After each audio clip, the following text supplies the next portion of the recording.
नमस्कार दोस्तों, मैं अंकुर यादव आप सभी का स्वागत करता हूं आपके अपने YouTube channel my GS station में। दोस्तों, जैसा कि आप लोगों ने देखा था, मैंने आपको वर्णमाला की पहली क्लास करा चुका हूं, जिसमें मैंने स्वरों के बारे में आपको बताया था। मैंने बताया था वर्ड यानी भाषा के बारे में सबसे पहले मैंने बताया था। भाषा क्या होती है? अपने भावों या विचारों को एक इंसान दूसरे इंसान से प्रकट करता है, उसको क्या बोलते हैं हम लोग? भाषा बोलते हैं। तो मैंने बताया था भाषा के 3 प्रकार होते हैं। एक होता है आपका लिखित भाषा होती है, मौखिक भाषा होती है, सांकेतिक भाषा होती है। भाषा का शब्द क्या है? भाषा संस्कृत के भाष धातु से बना है, ठीक है?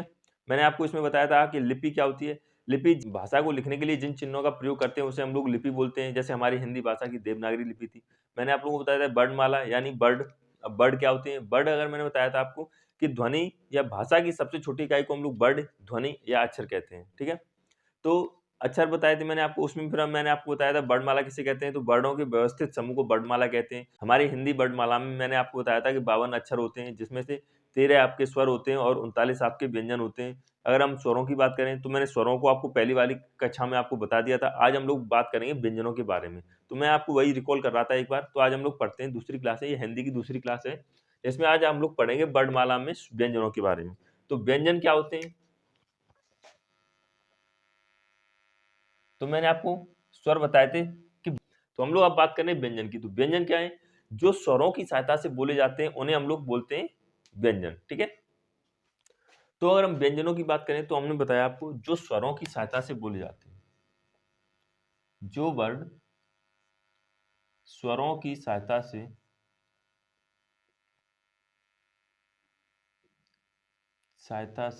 बोले जाते हैं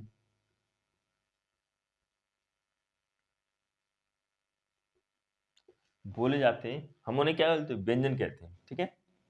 अगर हम व्यंजनों की बात करें तो व्यंजन, कुल व्यंजनों की अगर बात करें तो 33 व्यंजन होते हैं, जिसमें से 2 आपके उच्चित या द्विगुण व्यंजनों की बात करें तो ऐसे ही कुल मिला के आपके 35 हो जाते हैं, जिसमें से आपके फिर 4 आपके संयुक्त अक्षर मिल जाते हैं, संयुक्त व्यंजन मिल जाते हैं। तो 39 कुल भी अगर व्यंजनों की बात करें तो कुल व्यंजनों की बात करें तो आपके 39 हो जाते हैं, ठीक है? अब इस 39 में हम देखते हैं आपको कौन-कौन से होते हैं। तो सबसे पहले अगर बात करें स्पर्श व्यंजन की, तो स्पर्श व्यंजन आपका होता है, स्पर्श व्यंजनों की संख्या आपकी 25 होती है। अभी हम लोग इन पे भी चर्चा करेंगे, ओके? उसके बाद हम देखते हैं, हम लोग अंत्यस्थ व्यंजन आते हैं आपके। अंत्यस्थ व्यंजन होते हैं, ये आपके 4 होते हैं। ऊष्म व्यंजन होते हैं आपके, ऊष्म या संघर्षी व्यंजन, ओके? ऊष्म या संघर्षी व्यंजन ये भी आपके 4 होते हैं। बात करते हैं आपके संयुक्त अक्षर की या संयुक्त व्यंजन की, तो संयुक्त व्यंजन भी आपके 4 होते हैं। और जो बाकी के 2 बचे हुए हैं आपके उच्छिप्त व्यंजन,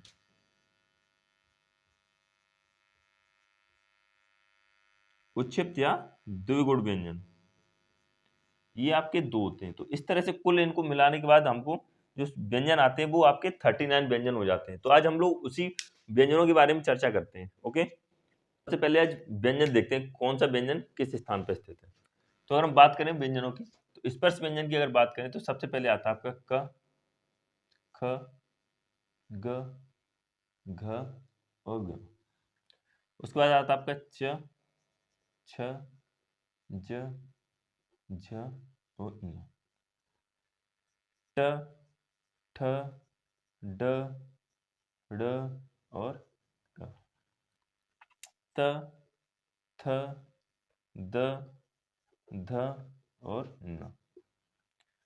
प, फ, व, भ और म। तो ये तो आपके हो गए स्पर्श व्यंजन, ओके? ये आपके हो जाएंगे आपके स्पर्श व्यंजन। इनकी संख्या आपकी 25 होती है। अगर हम बात करें वर्ड के पंचमाक्षर की या नासिक व्यंजन, तो ये जो आपकी जो वर्ड के पंचमाक्षर है इसको हम लोग बोलते हैं नासिक व्यंजन, ठीक है? नासिक व्यंजन ये होते तो स्पर्श व्यंजन में ही है, लेकिन इनको कभी कभी पूछ लिया जाता है तो इनकी संख्या कितनी है, तो इनकी संख्या भी हो जाती है आपकी 4। अब हम लोग बात करते हैं अंत्यस्थ व्यंजन की। तो अंत्यस्थ व्यंजन की अगर बात करें तो ये आपके अंत्यस्थ व्यंजन हो जाते हैं य, र, ल और व। ऊष्म व्यंजन की बात करें, ऊष्म और संघर्षी व्यंजन की, तो ऊष्म व्यंजन की अगर बात करते हैं हम लोग,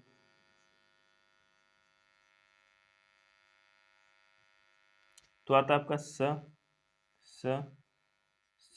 और ह। उसके बाद बात करते हैं हम लोग उच्छिप्त व्यंजन की। उच्छिप्त और द्विगुण व्यंजन, ये जो आपके दिख रहे हैं, इन्हीं को हम लोग उच्छिप्त और द्विगुण बोलते हैं। बस फर्क इतना है, टेन के नीचे हम लोग बिंदु लगा देते हैं, ठीक है। तो अगर इनकी हम दोनों की बात करें, तो ये हो जाएंगे आपका एक ये और ये हो गए आपके उच्छिप्त व्यंजन। उच्छिप्त व्यंजन। हम लोग बात करते हैं संयुक्त व्यंजन की। तो संयुक्त व्यंजन कौन से होते हैं?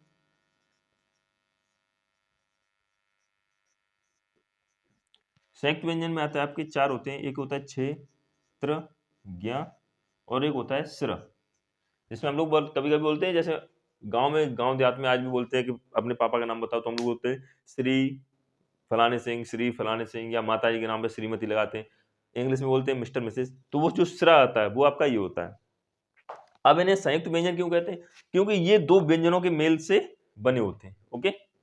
ऊष्म संघर्षी क्यों होते हैं? क्योंकि जब हम लोग इनका उच्चारण करते हैं तो हमारे मुख से क्या निकलती है? ऊष्मा निकलती है, हल्की हल्की हवा निकलती है, गर्म हवा निकलती है, इसलिए इसे हम लोग क्या बोलते हैं? ऊष्म व्यंजन बोलते हैं। तो ये आपके आपके हो गए स्पर्श व्यंजन। ये आपके कुल मिला के 39 व्यंजन हो गए, जो कि आज हम लोग इनके बारे में चर्चा करेंगे। हम लोग देखते हैं इन्हीं के बारे में थोड़ा विस्तार में पढ़ते हैं। तो अगर हम देखें दोस्तों इनके बारे में, तो जो कब है ये क्या है? इसको हम लोग वर्ग बोलते हैं। क्या बोलते हैं इसको? वर्ग बोलते हैं। जैसे क वर्ग है, तो क वर्ग में आपका आएगा क ख ग घ ञ। च वर्ग हो गया आपका, इसी तरह ट वर्ग हो गया, त वर्ग हो गया, प वर्ग हो गया। तो ये वर्ग हैं। ये अब इनको वर्गों में क्यों बांटा गया है? क्योंकि हमारा जो मुख है, हमारे मुख की संरचना किस तरह से है?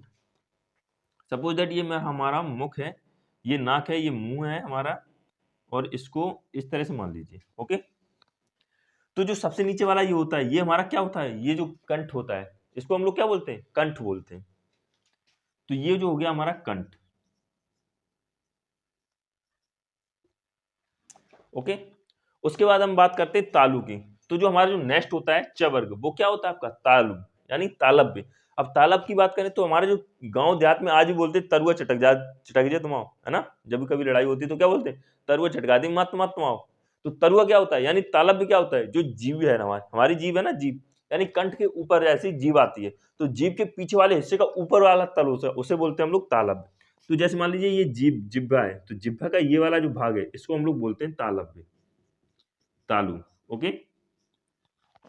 अब हम लोग बात करें मूर्धा की। तो मूर्धा क्या होता है? जो जीभ के आगे वाला हिस्सा, जो ऊपर वाला जो टच होता है, ये हमारी जो जीभ टच होती है ऊपर वाले हिस्से में, इसको बोलते हैं हम लोग मूर्धा, यानी मूर्धा। ठीक है, मूर्धन्य भी बोलते हैं इसको। बात करते हैं दंत। तो ये कौन सा हो जाएगा आपका वर्ग? ये कंठ हो जाएगा आपका, ये आपका तालु हो जाएगा, ये आपका मूर्धा हो जाएगा, मूर्धन्य, और तब वर्ग हो जाएगा आपका दंत से दंत। तो हमारे जो दांत हैं, ये जो व्यंजनों का इनका उच्चारण होता है, ये दांतों से, दांतों की सहायता से होता है, इसलिए हम लोग क्या बोलते हैं इनको? ये दांत होते हैं हमारे, इसको बोलते हैं दंत। नेक्स्ट बात करते हैं होस्ट।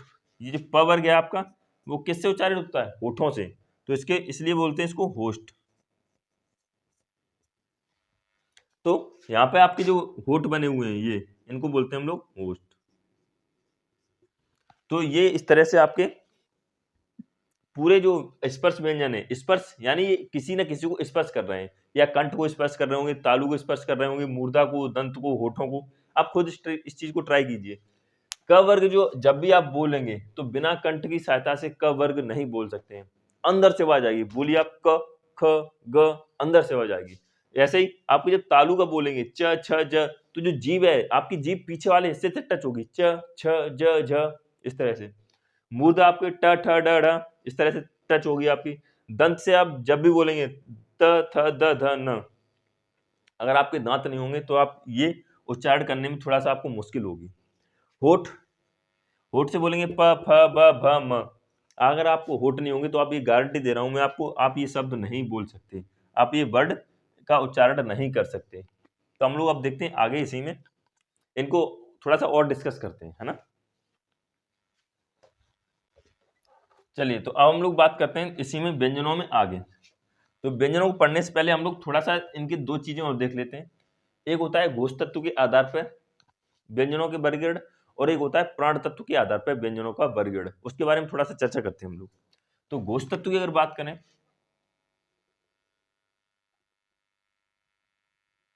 तो घोष तत्व के आधार पर इसको दो भागों में बांटा गया है। एक होता है आपका अघोष और दूसरा होता है आपका सघोष, या इसे घोष भी कह देते हैं। ओके।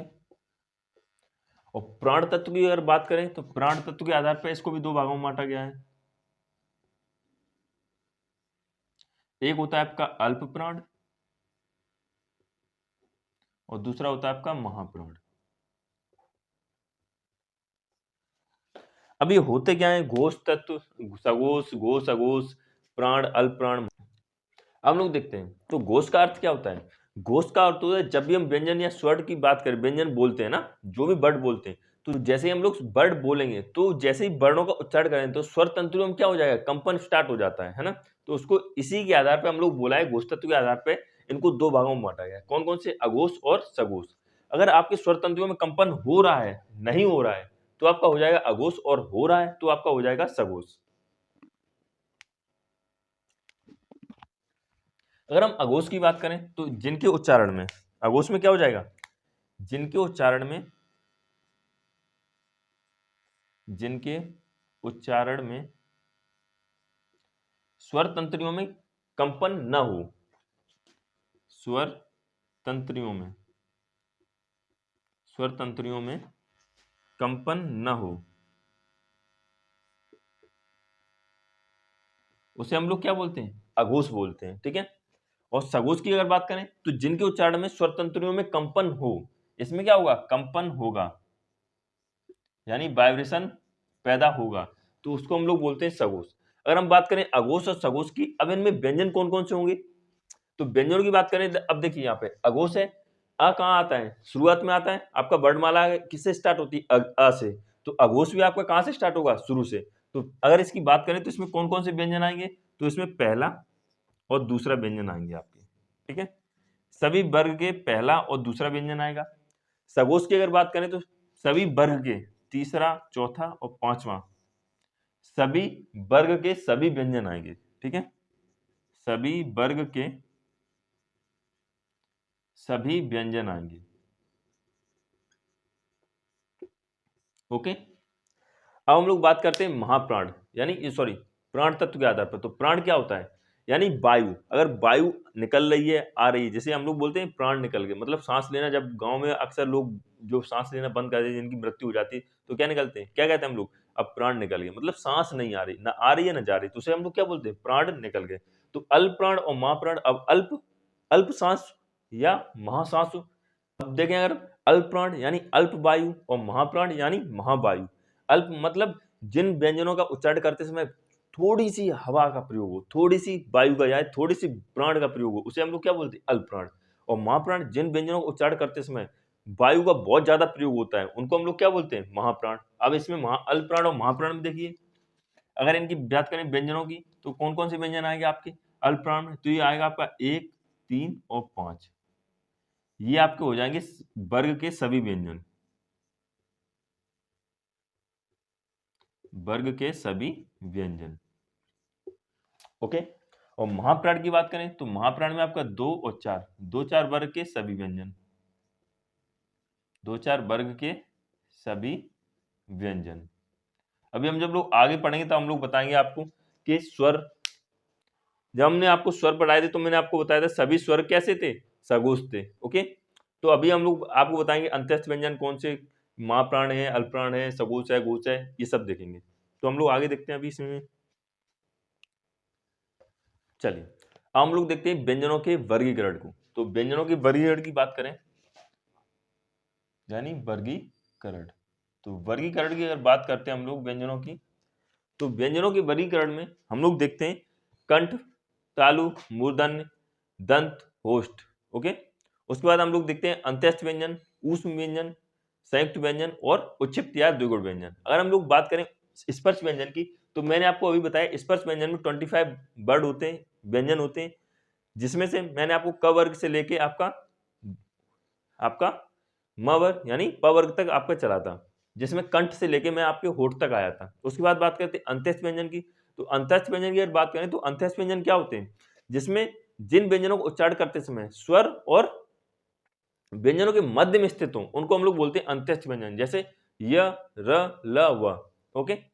संघर्ष व्यंजन या ऊष्म व्यंजन क्या होता है, ऊष्म जिन व्यंजनों को उच्चारण करते समय मुख से ऊष्मा प्रकट हो, है ना, तो हम लोग उसमें क्या बोलते हैं, ऊष्म व्यंजन बोलते हैं। जैसे स स स ह, आप खुद इस चीज को ट्राई कीजिए, स स स ह, हल्की हल्की ऊष्मा महसूस होगी।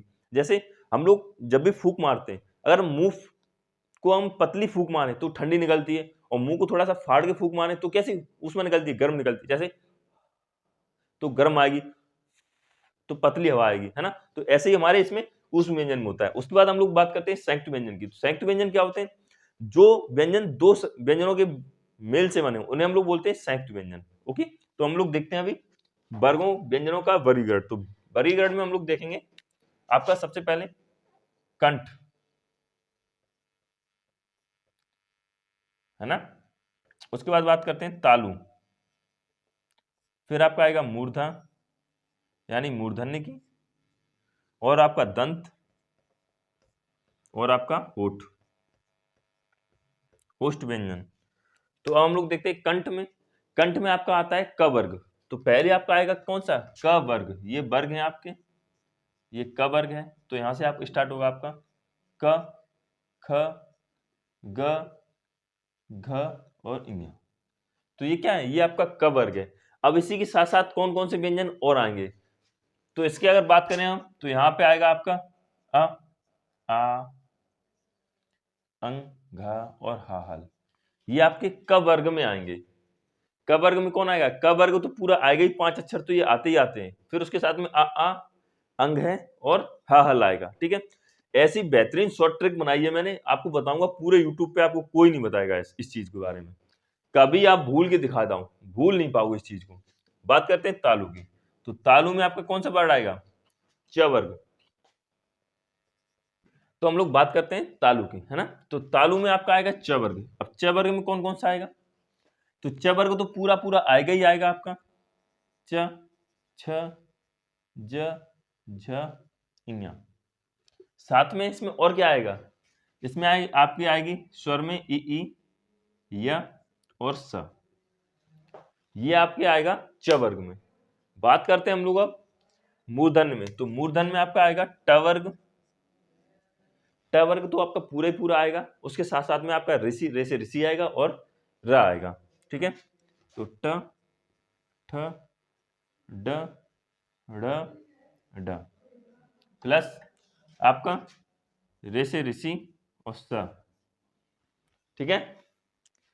अक्सर बच्चे इस चीज में कंफ्यूज रहते हैं बहुत ज्यादा कि पहले ये ड आएगा या ये ड आएगा। तो मैं आपको बता दूं, पहले आपका ये आएगा। अब ये देखिए, पहले मैथ में क्या आता है, पहले 5 आता है ना, उसके बाद 6 आता है ना। तो इसका जो स्वरूप है वो किस तरह से आता है, 5 की तरह, और इसका स्वरूप कैसे आता है, 6 की तरह। जैसे अक्सर लोग ऐसे बनाते हैं इसको, 6 की तरह। तो जिसमें नीचे गुंडी हो जाए उसको बोलेंगे 6, और जिसमें आपका 5 की तरह घूम जाए उसको बोलेंगे क्या, 5, यानी ड। तो पहले आपका ये 5 वाला आएगा, उसके बाद आपका आएगा 6 वाला। हम लोग बात करते हैं दंत की। तो दंत में क्या आएगा, त वर्ग आपका पूरा आएगा दंत में। ठीक है। त, थ, द, ध और न। साथ में और क्या आएगा इसमें, तो इसमें आएगा आपका ल और स। ठीक है। अब हम लोग बात करते हैं होष्ट व्यंजन की। तो होष्ट में आपका प वर्ग आएगा। तो ये हो जाएगा आपका प वर्ग, यानी प वर्ग में क्या क्या आएगा, प, फ, व, भ, म प्लस इसमें अगर बात करें प वर्ग में आपका होष्ट में, तो आपके सिर्फ उ और उ आएगा। इसमें से स्वरों में आपका उ आता है। इसमें आपका आएगा री, ई, आ और अंघा। ठीक है।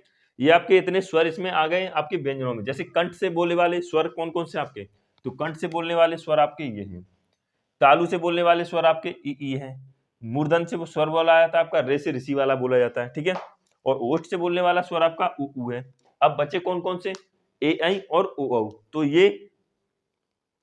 ये स्वर कंठ तालु और कंठ ओष्ठ, जैसे मैंने बोला आपको दंत ओष्ठ, ठीक है, तो उनसे बोला जाता है। जैसे मैं आपको बोलूं कंठ से कौन कौन से स्वर बोले जाएंगे, तो आपका हो जाएगा अ आ।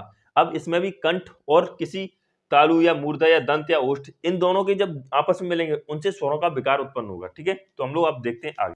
तो अब हम लोग बात करते हैं अंतस्थ व्यंजन की। तो अंतस्थ व्यंजन क्या होते हैं, इनको देखते हैं जरा।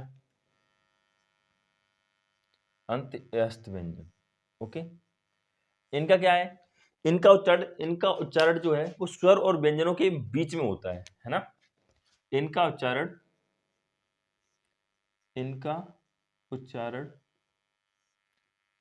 स्वर व व्यंजनों के मध्य होता है, मध्य होता है। अब हम लोग बात करते हैं ये कौन कौन से व्यंजन है। तो ये होते हैं य, र, ल और व। अगर हम य की बात करें तो यह जो है आपका तालु से बोला जाता है, तालु यानी तालव्य से बोला जाता है। र और ल की बात करें तो ये दंत मूल व्यंजन है। र और ल आपका दंत मूल व्यंजन है। व की बात करें अगर तो वह आपका दंतोष्ठ व्यंजन है, दंतोष्ठ व्यंजन है, ठीक है। यही अगर हम इनकी बात करें कि ये अघोष है या सघोष है या अल्प प्राण है या महाप्राण है, तो ये जो अंतस्थ व्यंजन है वो क्या है, सघोष और अल्प प्राण है। तो ये आपके सघोष हैं और अल्प प्राण है।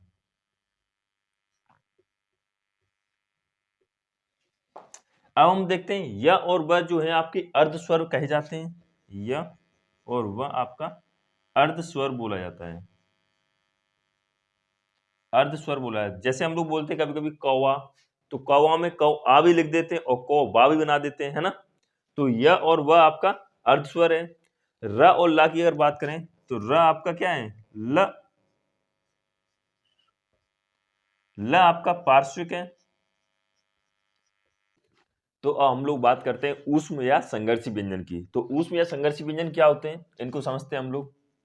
ऊष्म व्यंजन, ऊष्म या संघर्षी व्यंजन, ये व्यंजन क्या होते हैं, जब भी हम इन व्यंजनों का उच्चारण करते हैं तो मुख से वायु जो है वो कहीं ना कहीं घर्षण होती है, यानी टकरा के जब बाहर निकलती है तो वो उसमें हल्की सी ऊष्मा आती है ना। तो जो ऊष्मा जो आती है ना उसी को हम लोग क्या बोलते हैं, ऊष्म व्यंजन। तो इसी में ऊष्म व्यंजन आते हैं। अब ये कौन कौन से होते हैं, ये होते हैं आपके स स स ह। इनकी संख्या कितनी होती है, इनकी संख्या 4 होती है आपकी। कौन कौन से होते हैं, स स स और ह हल। अगर हम इनकी बात करें तो इन्हें कहीं ना कहीं से तो उच्चारित किया जाता होगा ना। तो ये स है जो वो कहां से उच्चारित होता है, आपका तालु से, तालु से। अगर इस स की बात करें आपका तो ये स जो है आपका कहां, मूर्धा से उत्पन्न होता है, मूर्धन्य से उत्पन्न हो रहा है आपका। अगर इस स की बात करें तो ये स आपका कहां से आता है, त, त वर्ग से आता है। देखो ये जो है आपका च वर्ग से आता है, ये आपका आता है ट वर्ग से, और ये आता है आपका त वर्ग से। तो त वर्ग कहां से आता है आपका, त वर्ग उच्चारित होता है आपका वर्तस्य से, वर्तस्य से। अगर हम हाहल की बात करें तो हाहल है वो कहां से उत्पन्न होता है, तो ये स्वर तंत्रियों से उत्पन्न होता है, ठीक है, स्वर तंत्रियों। अब आगे हम इन लोगों की अगर बात करें, इनमें आगे हम लोग बात करें तो अगर हम इनकी बात करें तो अब इन्हें महाप्राण और सघोष सघोष में और अल्पप्राण महाप्राण में अगर इनको विभाजित करें तो स जितने भी स हैं ये आपके हैं अल्प, ये आपके हैं अघोष प्लस महाप्राण। और हाहल की बात करें अगर हम तो हाहल जो है आपका वो है सघोष प्लस महाप्राण। आगे देखते हैं हम लोग संयुक्त व्यंजन। अगर संयुक्त व्यंजन की बात करें तो संयुक्त व्यंजन क्या होते हैं मित्रों, संयुक्त व्यंजन की अगर बात करें तो संयुक्त व्यंजन क्या होते हैं? दो वर्णों के मेल से जो एक नया वर्ण उत्पन्न हो उसे हम लोग बोलते हैं संयुक्त व्यंजन। ओके, तो दो वर्णों के मेल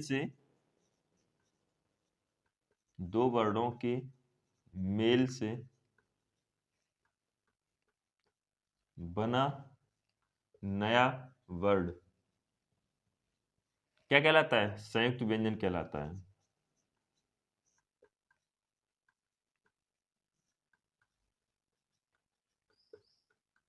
इनकी संख्या कितनी है? अब इनकी संख्या भी 4 है। इनकी अगर संख्या की बात करें तो कितनी है इनकी संख्या? 4। कौन कौन से हैं? क्षेत्र, ज्ञ और स्र। अगर इनको बात करें भी कौन कौन से वर्णों से मिलके बनते हैं तो हम देखते हैं पहले 6 को। तो 6 बनता है आपका आधा का प्लस सा से। ओके, त्रा की अगर बात करें तो ये आधा ता प्लस रा से। ज्या की अगर बात करें तो ये बनता है आपका ज प्लस अणा से। ठीक है, और स्र की बात करें तो ये बनता है आपका स प्लस र से। तो ये इस तरह से दो वर्णों के मेल से बनना है। आधा वर्ड आपका ये आ रहा है और पूरा पूरा वर्ड ये आपके आते हैं। अगर आप इसको भी अगर देखें तो इसको और क्या कर सकते हैं? तो इसको प्लस अ कर सकते हैं, प्लस अ। इनको और भी विभाजित कर सकते हैं, तो इस तरह से हम इनको खंडित करके तोड़ सकते हैं। ठीक है, तो ये तो हो गए आपके संयुक्त व्यंजन। अगर हम बात करें उच्छिष्ट व्यंजन की, तो उच्छिष्ट व्यंजन मैंने आपको बताया था ये भी दो हैं। अब हम लोग बात करते हैं उच्छिष्ट या द्विगुण व्यंजन की। तो उच्छिष्ट व्यंजन कौन कौन से होते हैं देखते हैं हम इनको। उच्छिष्ट या द्विगुण व्यंजन, द्विगुण व्यंजन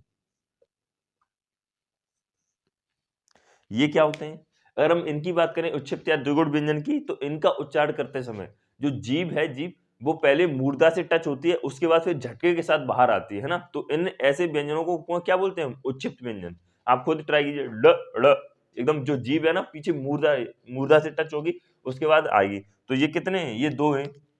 इनकी संख्या भी 2 है। कौन कौन से हैं ये? एक आता आपका ये ड और ये एक आता आपका ये। ओके, अगर हम इनकी बात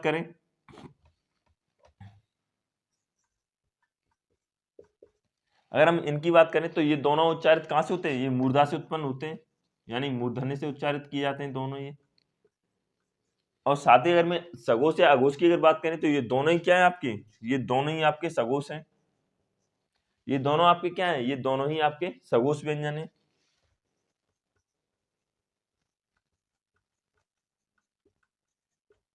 सगोश व्यंजन है। और इनके अल्पप्राण तत्व के आधार पर अगर बात करें तो एक इनमें से अल्पप्राण है और एक महाप्राण है। तो जो आपका ऊपर वाला है ये आपका अल्पप्राण है और नीचे वाला है वो आपका महाप्राण है। ठीक है दोस्तों, तो ये तो आपके हो गए उच्छिष्ट या द्विगुण व्यंजन। अगर हम बात कर लेते हैं अयोग वाह की, तो अयोग वाह क्या होते हैं ये भी देख लीजिए आप।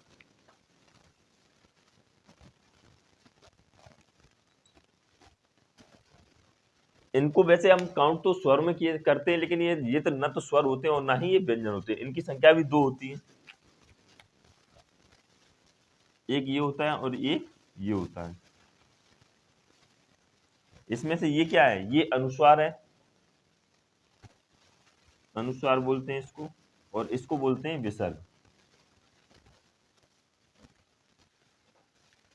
जब भी हम लोग पढ़ते हैं, जब भी हम इनका यूज क्या करते हैं, जैसे बिंदी का महत्व बहुत है हमारे इसमें, हिंदी व्याकरण में बिंदी का बहुत महत्व है। जैसे अगर हम इसको देखें तो ये क्या है? ये शिरोरेखा होती है और ये खड़ी पाई होती है आपकी, है ना। अगर हम बिंदी को ऊपर लगाते हैं तो ये हो जाता है आपका अनुस्वार, और बिंदी को अगर खड़ी रेखा के पीछे लगाते हैं तो ये हो जाता है आपकी क्या? विसर्ग। अगर हम आगे बिंदी लगाते हैं तो ये नुक्ता हो जाता है, और नीचे अगर बिंदी लगाते हैं तो ये पंचमाक्षर वाले जो भी है उनको बोलते हैं। ठीक है, तो ये तो हो गए आपके वर्णमाला, समाप्त हो गई आपकी। मैंने आपको बताया था। अब हम आप देखते हैं वर्णमाला में ट्रिक, यानी कैसे वर्णमाला को बहुत ही अच्छे से 2-2 शब्दों में याद करें, वो ट्रिक देखते हैं हम लोग। वर्णमाला को ट्रिक के साथ कैसे याद करें। यूट्यूब पे पहली बार, मतलब पहली बार क्या, यूट्यूब पे ऐसी शायद आपने कभी ट्रिक ना देखी होगी, लेकिन मैं आपको वर्णमाला को ट्रिक से याद कराता हूँ, बहुत ही ट्रिक से याद कराऊंगा। आप ऐसी कभी आपने देखी नहीं होगी। तो ये हमारी वर्णमाला की पहली क्लास थी। पहली क्लास हो चुकी थी स्वरों की, अब ये हमारी वर्णमाला की दूसरी क्लास है जिसमें हमने आपको व्यंजन बताए। ओके, तो अब हम देखते हैं वर्णमाला को ट्रिक के आधार पर। तो सबसे पहले हम लोग क्या बांटते हैं, तो सबसे पहले हम लोग क्या करेंगे, सबसे पहले हम लोग वर्णमाला को क्रमबद्ध लगाएंगे। तो वर्णमाला को क्रमबद्ध लगाने में क्या क्या आया था, जैसे हमने आपको बताया था क वर्ग आता पहले, तो कंठ हो जाएगा आपका ये। ओके, तालु हो जाएगी आपकी, मूर्धन्य हो जाएगा यानी मूर्धा जिसे बोलते हैं, दंत हो जाएंगे आपके, और ओठ हो जाएंगे।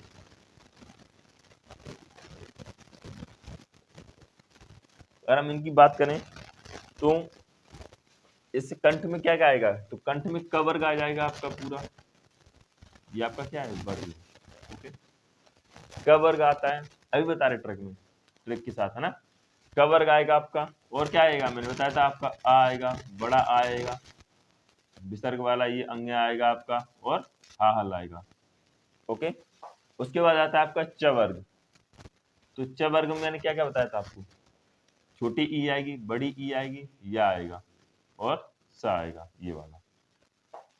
उसके बाद मूर्धा बताया था, मूर्धा में आपका क्या आता है, ट वर्ग आता है। तो ट वर्ग आएगा प्लस षटकोण वाला स आएगा, प्लस रे से ऋषि आएगा। ओके, दंत में क्या आएगा आपका, त वर्ग आएगा पूरा, प्लस ल आएगा आपका, और स आएगा। होठ में आपको बताया था, होठों से जो शब्दों को वर्णों का उच्चारण करते हैं वो होठ में क्या आएगा आपका, प आएगा, प, और इसके साथ में क्या आएगा, उ आएगा। तो अब इनको हम लोग ट्रिक से देखते हैं। सबसे सिंपल ट्रिक है, देखिए, कंठ से कहा, कहा में क्या आया, कहा, ये विसर्ग आ गया। अब देखिए, कंठ से मैंने क्या बोला, क, तो क से आ गया पूरा आपका क वर्ग, हा हल आ गया आपका, और बड़े मतलब आ का डंडा लगाया तो आ, और विसर्ग जो लगा हुआ विसर्ग आ गया। ठीक है, तो इसमें देखिए 3 और 4 5, यानी 5 में पूरे क वर्ग आ गया आपका, का से हा हल आ गया आपका छोटा आ, और ये विसर्ग जो लगाया, और बाकी आ के डंडे से आपका छोटा आ और बड़ा आ गया। ओके, अब बात करते हैं तालु की। तो तालु से मैंने क्या बनाया है, तालु से बनाया है च य सी। ओके, चा से क्या है आपका पूरा चा वर्ग आ जाएगा, या आ जाएगा आपका, सा आ जाएगा, और बड़ी की मात्रा, छोटी की और बड़ी की मात्रा आ जाएगी इससे। मूर्धा की बात करें तो टर, मैंने इसको बनाया टरसर, टरसर। ठीक है, टा आ गया और सा आ गया आपका,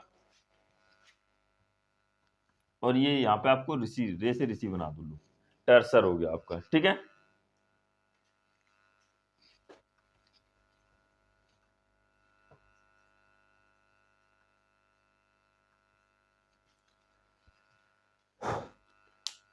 तो मूर्धा से मैंने बनाया टरसर। ठीक है, हम लोग क्या पढ़ते हैं, ऋषि को हम लोग कैसे पढ़ते हैं, र नीचे ऋषि पढ़ते हैं, जैसे हमने कृपा, तो कृ, तो री वाला इसमें आता है कृपा जैसे। ठीक है, अगर हम बात करें द की, दंत की, तो दंत से क्या बोलता है आपका, त वर्ग आता है पूरा, ला आ जाता है और सा आ जाता है, तो मैंने इसको बना दिया तलाश। ठीक है, अब चूंकि आ यहाँ नहीं पढ़ेंगे क्योंकि यहाँ पे आ चुका है आ, इसलिए मैंने इसको तलाश बना दिया। ठीक है, अगर होठ की बात करें, होठ से बोले जाने वाले, तो प वर्ग और प्लस उ, तो मैंने इसको बोल दिया पऊ।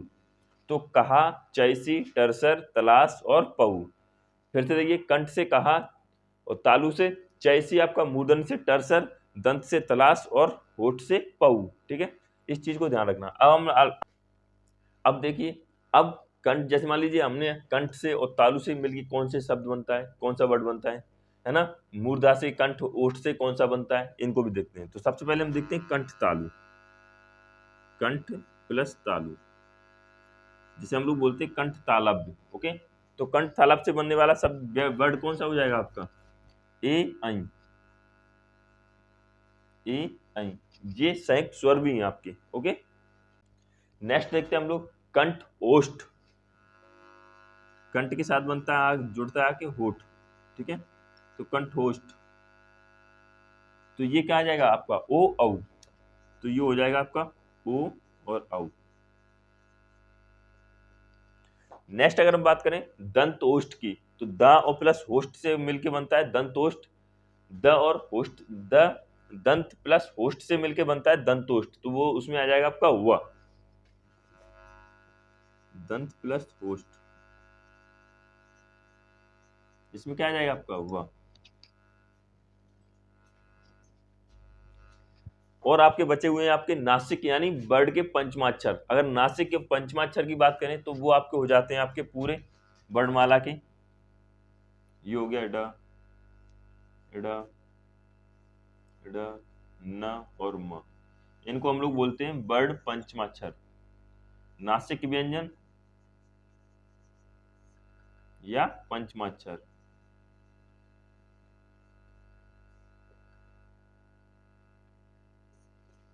तो ये तो आपकी हो गई पूरी वर्णमाला दोस्तों।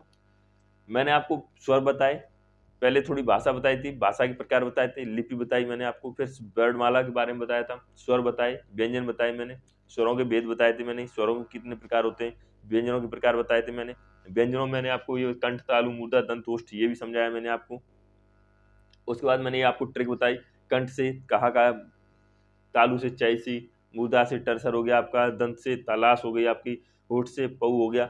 उसके बाद मैंने आपको कंठ तालव्य से ए ऐ बताया, कंठोष्ठ से उ औ बताया, दंतोष्ठ से आपका व हो गया आपका, वर्ड के पंचमाक्षर ना, ये ड़ ड ड न म हो गए आपके। ओके, तो ये वर्णमाला की आपकी सेकंड क्लास थी। थर्ड क्लास की जरूरत नहीं पड़ेगी, फर्स्ट और सेकंड क्लास में ही आपकी पर्याप्त है वर्णमाला। इससे अधिक तो शायद नहीं पूछा जाता है। अब रही बात क्वेश्चनों की, तो क्वेश्चन आप खुद से प्रैक्टिस कर सकते हैं। ओके, क्लास अगर अच्छी लगी हो तो सेशन को लाइक करें। थैंक यू, जय हिंद दोस्तों।